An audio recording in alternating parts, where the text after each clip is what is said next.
मैं तुम्हें इस वीडियो में कुछ ऐसी बातें बताऊंगा जो तुम्हें अगर पता चल जाए तो तुम्हारे जॉनरा में बैठने वाले जो भी लोग हैं उन्हें तो तुम पसंद आओगे, लेकिन जो तुम्हारे ऑरा में नहीं बैठते उन लोगों को भी तुम पसंद आओगे। और इस बात की मैं गारंटी देता हूँ। मुझे बहुत टाइम लगा इस बात को समझने में, जो आज मैं तुम्हें इस वीडियो में बताने वाला हूँ। पहला पॉइंट है नेवर ओवर एक्सप्लेन। तो इस बात को समझाने के लिए मैं एक एग्जांपल दूंगा।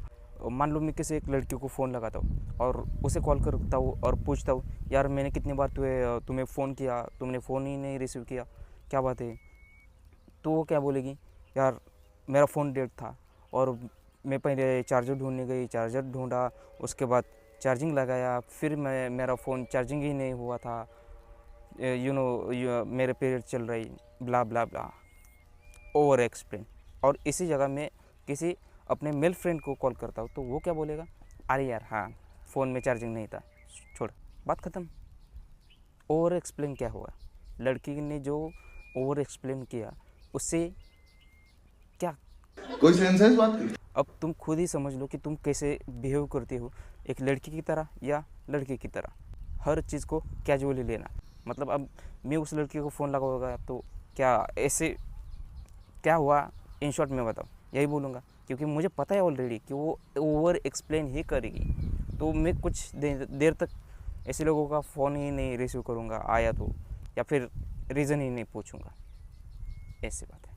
सो पहले ये इस बात को समझो कि ओवर एक्सप्लेन नहीं करना है। सेकंड चीज़ है नेवर एक्ट लाइक शॉक।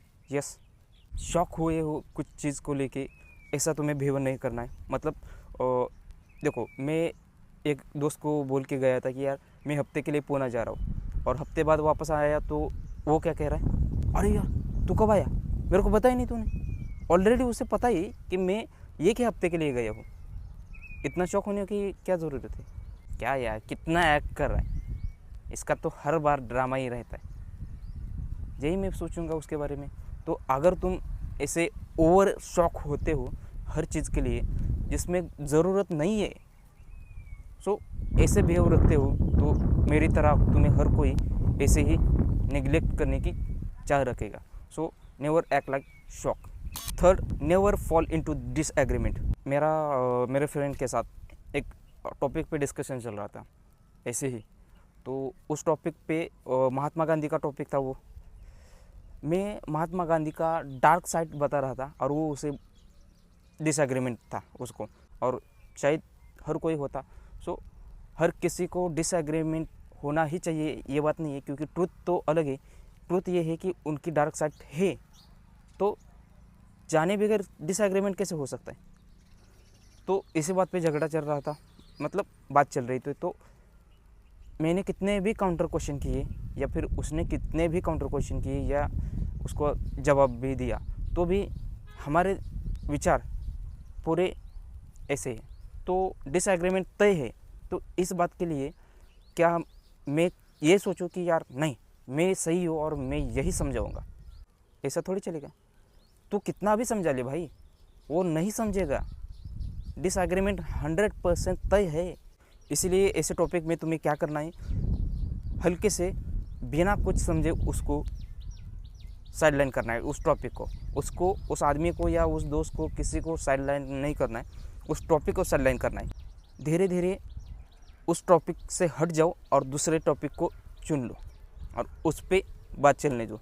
हाँ, ये भी तय है कि उसमें भी डिसएग्रीमेंट होगा, क्योंकि ऑलरेडी वो बिहेवियर उसका ऐसा है। सो डिसएग्रीमेंट तय है, ऐसा समझने वाले के लिए यही है कि हाँ में हाँ मिलाते जाओ। तुम्हें पता है ना डिसएग्रीमेंट होना ही है, तो हाँ में हाँ भरते जाओ, टॉपिक को ख़त्म करते जाओ। एक बार टॉपिक ख़त्म हुआ, जो एग्रीमेंट वाला है टॉपिक जिसमें तुम सेम थिंकिंग रखते हो, तो उस टॉपिक पे बात कर सकते हो। इसका मतलब ये नहीं है कि तुम्हें डिसएग्रीमेंट है तो उसको छोड़ के जाना है, उससे झगड़ा करना है, नहीं है। हर किसी से तुम ऐसा नहीं कर सकते। सो तुम्हें अचानक से ये चीज़ नहीं समझ आएगी। जब तुम धीरे धीरे ऐसा सोचने लगोगे, समझाओगे खुद को, तब तुम्हें ये प्रैक्टिस में तुम्हारे ये चीज़ें आएगी कि डिसएग्रीमेंट के टाइम पर तुम्हें करना क्या है। तो देखो, इस वीडियो में हम बस इतनी ही बात करेंगे, क्योंकि तुम्हें पता होना चाहिए कि अगले वाला अपने जॉनरा में नहीं फिट बैठता, अपने ऑरा में नहीं फिट बैठता, तो उसको छोड़ नहीं सकते हम। वो उतना इम्पोर्टेंट होता है पर्सन, इसलिए हम उसे छोड़ नहीं सकते। और हर किसी को छोड़ना मतलब हमारा फ्रेंड सर्कल एकदम कम हो जाएगा, एकदम लिमिटेड रहेगा। तो ऐसा नहीं करना है। इसलिए अगले को अपने थिंकिंग के थॉट्स के हिसाब से खेलना है उसके साथ।